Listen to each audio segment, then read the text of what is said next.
Miss Toastmaster. And good evening, fellow Toastmasters and our welcome guests in the corner. I have a problem. And more accurately, I think I have a big problem. And aren't you lucky? Because I'm going to share a bit of my trauma associated with this problem with you tonight. My issue stems from the word, or the term, that I call Ain't-Glish. Ain't-Glish is born from the word ain't, which really isn't a word in the official English language, but we use it a whole heck of a lot, coupled with the word English. Ain't-Glish. Ain't-Glish is a term that I use to describe, well, we'll call it the overly creative use and bastardization of the English language. Tonight, for your review, I've broken down Ain't-Glish into two broad categories. The first category is what I'm going to call redundant acronym syndrome. Now, I'm sure we've all probably used a redundant acronym from time to time, maybe quite often, possibly without ever realizing how silly it sounds. Consider this dialogue. Honey, I know we were considering buying that large crate of monogrammed ShamWows,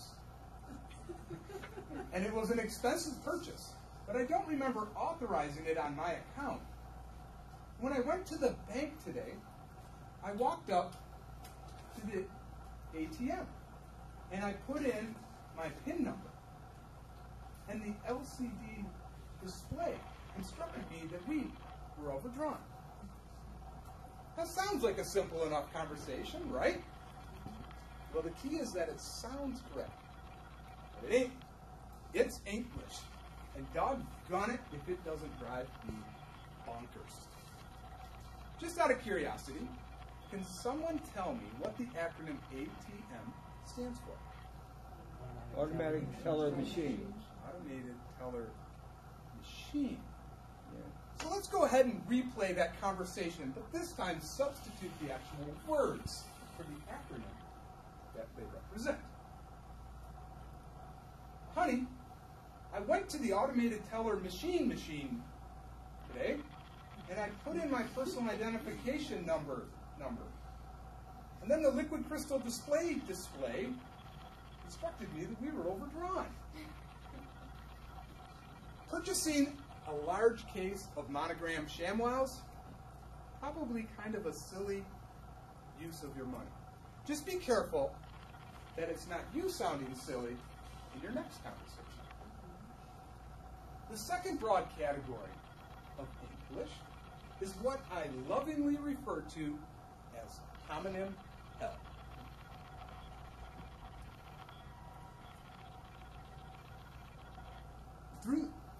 Okay, so have you ever listened to a conversation in which you heard something from the speaker that the speaker never really intended?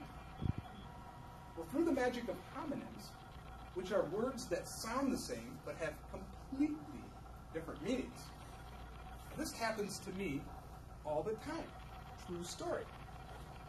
Whenever I'm listening to friends or even complete strangers tell a story, I always seem to latch on to the exact opposite of what they're intending to talk about.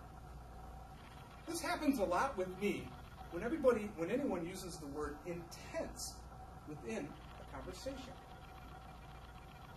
Here's an example of actual dialogue that I had with a neighbor who was talking to me just the other day. Yeah, Joe, so after we talked, Sharon and I, we went back home and we had a really intense conversation with our kids. You know what I was picturing? I was picturing my neighbor and his wife Sharon sitting with the kids in a tent. Anytime the media announces that there could be a serial killer on the loose, I have this desire to run to the pantry and protect my Frosted Flakes and Raisin Bran from some kind of disaster. Whenever I see an advertisement in the newspaper for duck cleaning? You know, the people that come to your home and clean the ductwork? Yeah. Well, I picture a farmer type of individual with straw hat and overalls showing up at my front door, asking me where the live ducks are in the house so I can bring them out to clean them. And since we're on the topic of animals, don't even get me started on this little creature we call an anteater. My uncles and aunts have heard that one way too many times. I freely admit to having a problem, an overly creative use of the English language. As a self-professed connoisseur of the English language, my conversations with friends and even complete strangers always seem to take a unique twist or turn. Like trying to catch a unique chicken. Unique up on it.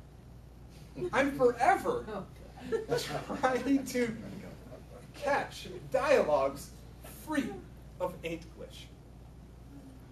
The master of catching chickens, Colonel Sanders himself, probably turns over in his grave every time another customer rolls up to the drive-thru and places an Ain't-Glish order for KFC chicken. Thank you.